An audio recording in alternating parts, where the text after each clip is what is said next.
So if I'm wanting to purchase, what do I do now? Okay, well, apart from signing the contract, you'll need to pay the 10% deposit. There may be some conveyancing costs with a solicitor, prepare the documentation and go through it all with you. At this point, that's all you need to spend.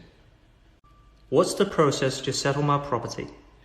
Once the property is ready to be settled, you'll need to pay the balance of the deposit. So we would recommend probably you'll get a notification at some point to say that settlement's only a short distance away.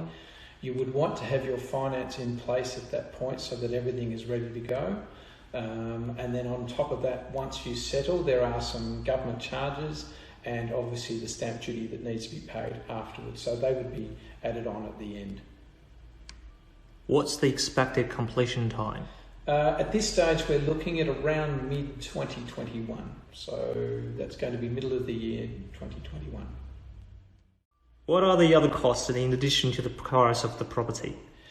Apart from your purchase price, at settlement you'll have some basic government charges and taxes. They're very basic, nothing fancy. And obviously there is your balance of settlement funds.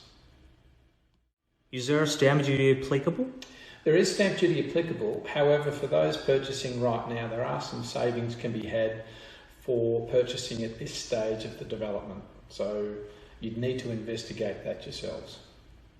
And how is property titled in Australia? Property titles are permanent and therefore it is ongoing with no end date. From an investor's perspective, how is maintenance and repair being managed? From an investment perspective, okay.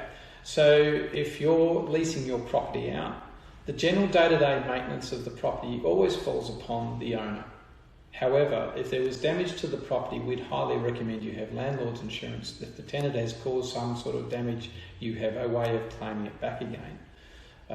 Outside of that, the owner's corporation, for the areas that they control, they will be managing and looking after any other maintenance issues that don't pertain to the interior of the apartment. What are the school zones?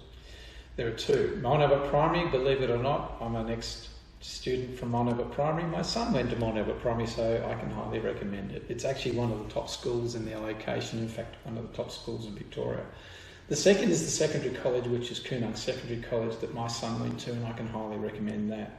It covers a number of different areas in terms of education, including the arts, sport, academic, and it's highly regarded in the area. Will my apartment be impacted by noise?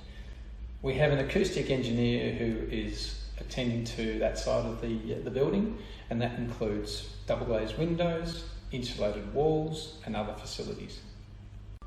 What's the average rentals for this area? Depending on the size of the apartment, so a one bedroom, for instance, could range anywhere from $370 up to $420 a week. Some of the two bedrooms start at $450 and go anywhere up to $550, and depending again on the size, could even be as high as $600 per week. So who will be looking to rent my apartment? That's an interesting question. Given the location and the type of employment facilities in the area, so we've got government buildings with the tax office, we've got the hospital, of course.